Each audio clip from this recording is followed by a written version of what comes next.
r/AskReddit. What is your butt weight? It gets worse story.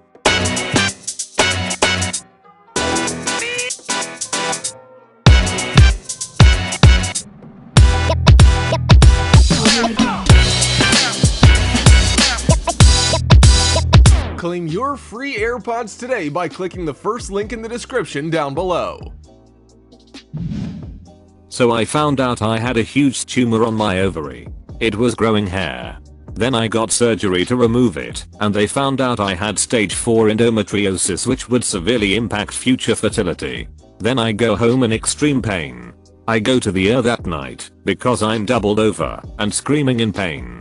The ER tells me it's residual gas from the laparoscopy. So then I sit on my recliner for 3 days crying out in pain and vomiting every single thing I try to ingest. Not farting or belching at all, like you need to do after a laparoscopy to get rid of the excess gas used to inflate the area they work on. Then I have enough and get my husband to take me to a different hospital. They do a scan with contrast dye. Boy, was that difficult to keep down long enough for the scan, and they find out that I'm bleeding internally and leaking poo into my abdominal cavity. Then I get taken in for emergency surgery. Before the surgery I'm informed that there is also a huge tumor in the middle of my right ovary and would have to have it out. I could either do it then or at a later date. I opt to do it then. I wake up from the surgery after 4 days in a medically induced coma in a different hospital in the ICU. I'm intubated and have a nasogastric tube.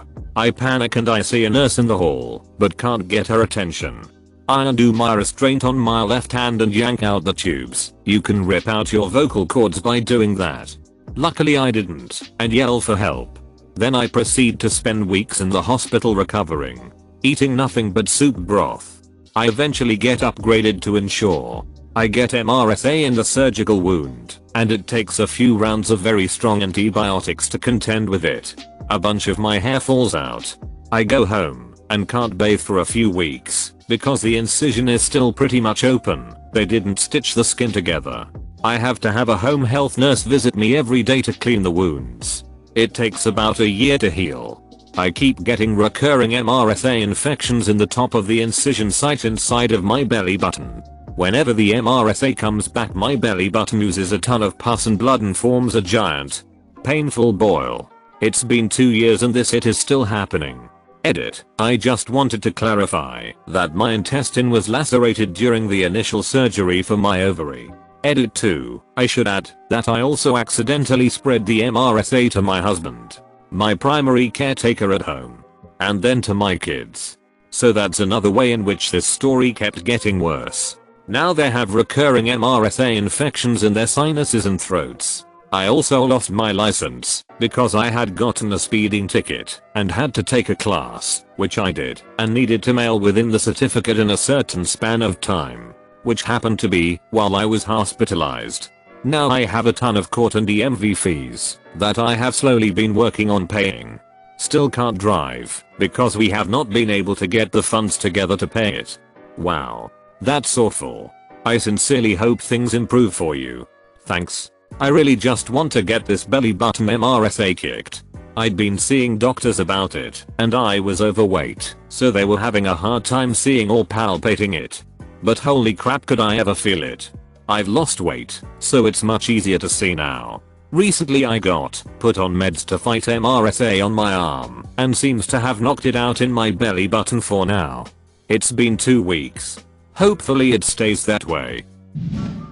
I posted this a long time ago, but here it is again. I was working for a large hotel chain in London for a few weeks, shooting interiors/exteriors for their brochures, and I'd end up going from hotel to hotel meeting managers/assistants who would take me round the hotel all day while I took my photos, knowing full well that no one works in a hotel without acquiring some pretty amazing stories. I would interrogate each one for their most outrageous tales. I got to hear a bunch of stories that ranged from fascinating to dull. The orgies, the famous faces cheating on their spouses, the occasional slaughtered goat in the bath, incredibly more common than you might think, and the time that the cast of Friends stayed at the hotel while they were filming those episodes in London. One story rose above the rest. A gentleman, alone in his suite, Woke up in the middle of the night with a dire need to unload his bowels.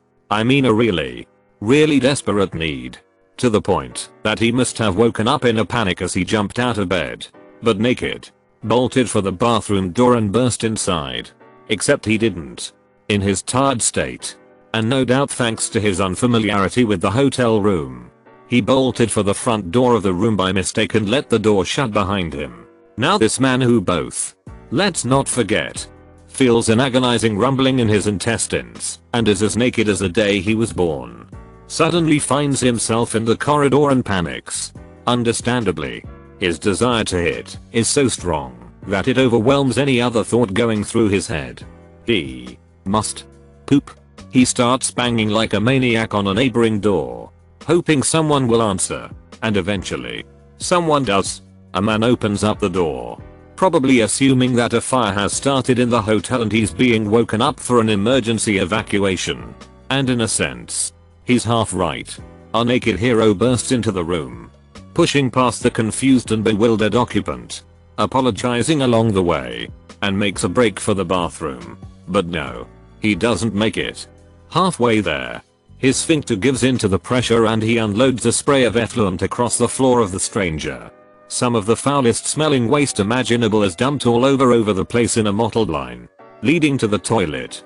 The room's original occupant, who was up until this point standing scared, bewildered and confused by the door still, immediately vomited. To his credit, the digestively challenged man did make it to the sitting position in the bathroom, and sat there, crying and apologizing to the vomiting man and eventually the hotel staff, for a full 10 minutes while his gut punished him for some earlier indiscretion. When the hitter had finished, the hotel moved the hitty's belongings, some of which were speckled with the hitter's fesses, to a new room, and I assume that the hitter had a nice long shower. But wait, it gets worse. In the morning after the debacle, the hitter walked into the restaurant for breakfast, and who should be there but last night's victim? Sat eating his cornflakes. The two apparently locked eyes, whereupon last night's memories must have come flooding back to the victim with a vengeance. Because the poor man, in the middle of a crowded room full of people enjoying their food, immediately vomited all over the table. This is quite possibly the best and the worst thing I've ever read. Copied and pasted, because I posted this before. Two of my friends had a falling out. I was dying to know what was going on between them, because they lived together, and I felt like I was watching mommy and daddy get divorced. One friend was never around, and the other told me he honestly didn't know what going on. After a couple months, I finally got someone on one time with the friend who wasn't around, and he explained everything to me in detail. Basically he asked if he could date the other friend's cousin, who emphatically said no. But since the other friend had dated his cousin without asking, he violated bro code and started seeing her anyway. In dating this girl, he came to find out that she and the other friend were more than just cousins. They had carried on a physical relationship for years. Basically they ducked like bunnies whenever the family wasn't looking. But hold on, it gets worse. He was told this went on for 10 years.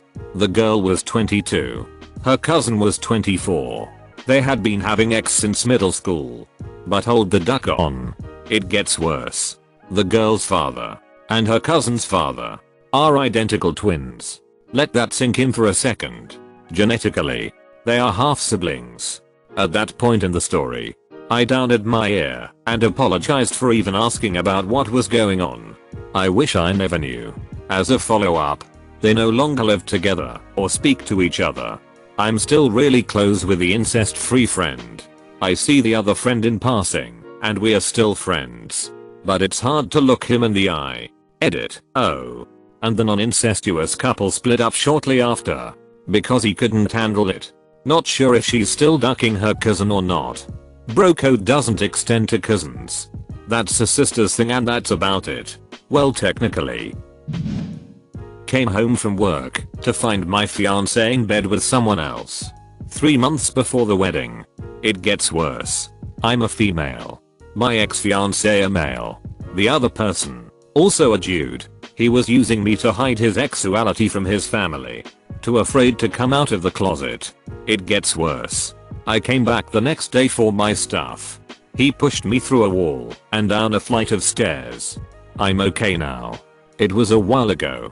Now have a very stable, safe, honest relationship with a great guy who thankfully isn't cheating and isn't in the closet. I found out my ex-husband was cheating on me with guys he met on Craigslist. We had been married for 3 months and had a child together. I'm sorry you had to deal with that. I know how it can mess with you. At least it messed me up for a while. I questioned everything and spent way too long trying to figure out what I missed along the way.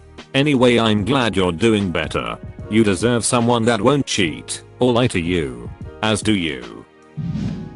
My mom planned a 3-generation trip of a lifetime with my grandpa, my brother, and me.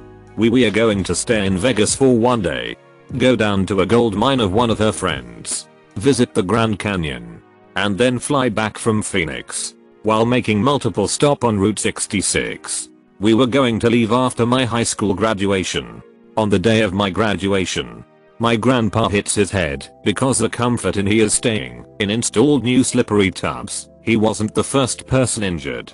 He did a concussion test on himself, and since he didn't have a bump on his head, he went to my graduation and went on the trip with us. We spent a night in Vegas checking out the casinos. But my brother and I can't gamble or drink, so there wasn't a lot we could do. We go to bed and wake up the next morning and went to check out. But our grandpa wasn't down yet. He doesn't answer his phone and we ask the hotel manager to let us into his room. We find him unconscious and unresponsive. They take him to a hospital and we find out he has a brain clot. They aren't able to treat it, so we have to take him off life support, and he died 7 hours later. Once we got home, we tried to get a death certificate, but we are told that it could take between 4-6 weeks for them to give it to us. 6 weeks later we received a death certificate with a mistake because the person who filled it out googled my grandpa's address instead of using the one we gave them. A couple of days ago, 5 weeks later, we have received the death certificate. In a week my mom and brother are going down to Florida to get his stuff. But I can't go with them because of college. We still don't even know where his will is, and I bet more hit is going to hit the fan. In short, Comfort Inn kills my grandpa immediately after my graduation. What happens in Vegas stays in Vegas, including death certificates. And I won't be able to go down to my grandpa's house for the last time. Hi. Please tell me your grandpa's estate is suing the hit out of Comfort Inn. Comfort Inn is owned by Choice Hotels, which has pretty deep pockets. It sounds to me like you have a really strong case if other people have slipped in the tubs before. And honestly, a wrongful death claim can be a life-changing amount of money if you invest it properly. Not live like a king money, but more like substantially and perpetually increase your standard of living with zero risk money. Suing for just the money is usually a bad idea. Suing because you want a company to change their policies and potentially save other people's lives is. Court cases are long and trying endeavors, and it can be difficult for someone like Op that has experienced a very significant loss to relive that over and over again in front of everyone and have every bit scrutinized just for money. Now, I'm not saying it's necessarily wrong to do that. I'm all for taking money away from giant corporations. I'm only saying, if you don't feel like you are fighting for something worth fighting for, the battle becomes that much more grueling. Got hit with a tropical storm. It became a hurricane. Hid in the sink with my cats, but couldn't get my dog in. Cats scratched me and pissed on me. Exited in the morning and the roof was off, and the kitchen was flooded. My car had taken a direct hit from a power transformer and was completely ducked. The road to the house had 10 or 12 downed trees blocking it. Surrounded by jungle, so had to hack my way out with a machete. Make it to work. Work is gone. The entire office building is gone. Just debris. Get chased while dogs on my way to friend's house. Friend comes over with chainsaw to clear road. A ducking tree falls on me. No running water or power for months. I get fired because there literally is no more work as it doesn't exist. Bye bye insurance. Never seen dog since hurricane. He is probably either dead or lost. Takes a year to find a new job. Holy duck. Are you okay now at least, or in recovery? My best wishes to you. I'm fine. This was years ago. In late 2016, my live-in girlfriend and I were in a rough patch. I was kind of riding it out until the end of the lease to see if things got any better. Narrator, they did not. In late October, she told me that she was breaking up with me. A week later, I was laid off. She moved out shortly after. A few weeks after that, I saw on social media that she had gotten engaged. Sometime after that, mutual friends assured me that she had been cheating. I found a contract job, which I hated. While there, I started a side contracting gig. When the primary contract ended, I decided to take my side gig full time. Since I suck at sales, I couldn't manage to get traction. Fortunately, I'm now in a job I enjoy very much. Back in the gym losing weight and dating more. Basically, if my life were an NFL team, the coach would call this a rebuilding year. Duck, a rebuilding year. This is the year you sneak into the playoffs and upset a division champion. You're doing great, man. The Cleveland Browns? Yes please. All jokes aside, glad to hear you're doing you. Stay at it. All this hard work will pay off.